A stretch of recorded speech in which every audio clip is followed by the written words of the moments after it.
네, K옥션 종목번호 102370입니다. K옥션 하니까 그거 생각나네. 옛날에 그 돈을 빌리려는 사람과 돈을 빌릴 수 있는 여력이 되는 사람을 연결해주는 중개 사이트가 있었어요, 예전에. 근데 그 중개 사이트가 죽었죠. 예, 정부에서 인가를 안 해주니까 죽였죠. 그게 있었다면 아마도 신용만 있는 사람들, 신용이 좀 낮은 사람들, 그런 사람들도 돈을 쉽게 빌리고 그런 상황이 됐을 텐데, 아쉽다는 부분이 없지 않아 있어요. 그런 부분은.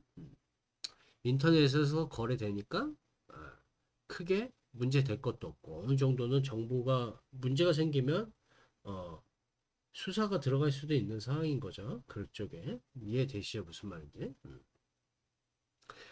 안전성, 그 돈을 못 갚는 거랑, 그거를 어떻게 잘못된 범죄를 일으키는 거는 별개의 문제인 거죠.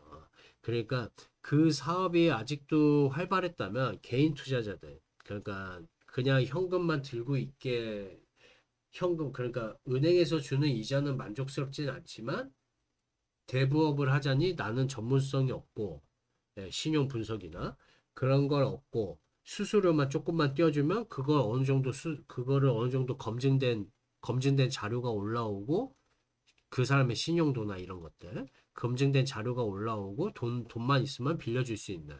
근데 그게 부도났을 거예요 아마. 그런데 그것만 잘 살렸어도 한국의 투자의 메카는 하나 더 생겼겠죠.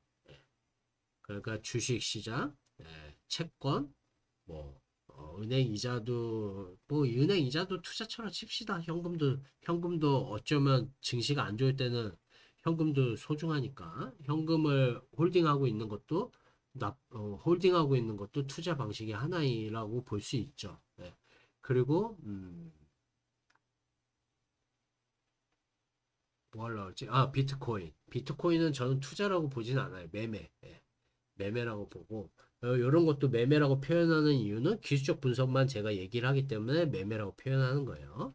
그렇게 보시면 될 것 같고 그 대부 중개하는 그런 사이트가 하나 제대로 된 게 하나 만들어졌으면 좋겠어요. 그래야지 솔직히 당장 급해 돈이 당장 급해 한 달 내에 돈이 급해 근데 신용은 없어. 예? 조금 돈을 이자를 좀 주더라도 하고 싶어. 그러면 거기서 올려서 돈 받아가면 되는 거예요. 작은 돈이면. 이해되시죠? 무슨 말 하는지. 꼭 업체만 있으란 법은 없겠죠. 근데 그걸 죽였을 때 내가 봤을 땐 업체가 힘을 쓰지 않았겠어요? 응? 거기 다른 경쟁자가 생긴 건데? 예? 여러 가지 대부 업체들 있잖아요. 광고 많이 하는. 그런 업체들이 죽이지 않았을까요? 제가 봤을 땐 그렇게 봐요. 왜냐하면 걔네가 그거를 사이트로 인해서 서로 중개해서 중개 수수료를 먹는 거지 그 회사가 자본력이 상당히 커서 자기네 돈 갖고 돈을 빌려주는 게 아니잖아요. 사채업을 하는 게 아니잖아요. 이해되시죠? 무슨 말인지. 그렇게 보시고 대응하시면 될 것 같고. 아니, 그렇게 보시고 대응한 그 사업이 죽은 계기를 그렇게 생각하시면 될 것 같아요. 그 사업만 있었어도 개인 투자 일반인들이 돈을 그러니까 인플레이션을 인플레이션에 의해서 돈의 가치가 하락하는 건 아시죠? 그 돈의 가치 하락을 방어할 수 있는 수단으로 활용하기엔 나쁘지 않았다. 이렇게 볼 수 있겠죠. 왜냐하면 한 10명한테 분산하는 게 아니라 만약에 신용도 낮은 이자율이 높은 걸 원해. 그런데 신용도 낮은 사람한테 그때 아마 최고 세율이 30%인가 그랬을 거예요. 그때는. 지금은 떨어졌지만 그냥 25%라 칩시다. 예를 들어서 25%인데 10명한테 분산하면 10분의 1이잖아요. 10분의 1이 날아가 버리면 원금이 10분의 1이 날아가는 거기 때문에 문제가 생겨요. 그러면 어떻게 해야 된다? 한 100명 넘게를 분산해서 해주는 거예요. 그러면 한 명이 날아가도 크게 상관이 없겠죠. 이해되시죠? 무슨 말인지. 예. 거기서 10%만 날아가도 이미 25, 25%를 챙길 거기 때문에 15%의 이익은 챙기는 거죠. 어떻게 보면. 이해되시죠? 그렇게 보시고 하시면 될 것 같고, 하나의 투자처가 날라간 거다 그렇게 보시면 될 것 같고, 이거는 내가 봤을 때 정경유착이 있지 않았을까 싶어요. 개인적인 생각이에요.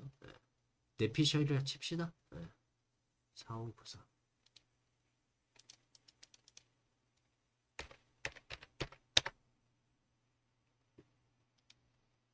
그 회사가 자본력이 없어서 망가진 거라면 벌써 다른 회사가 그걸 인수했어야 했어요. 아니면 다시 만들던가. 자본력이 있는 회사가. 이해되시죠? 이게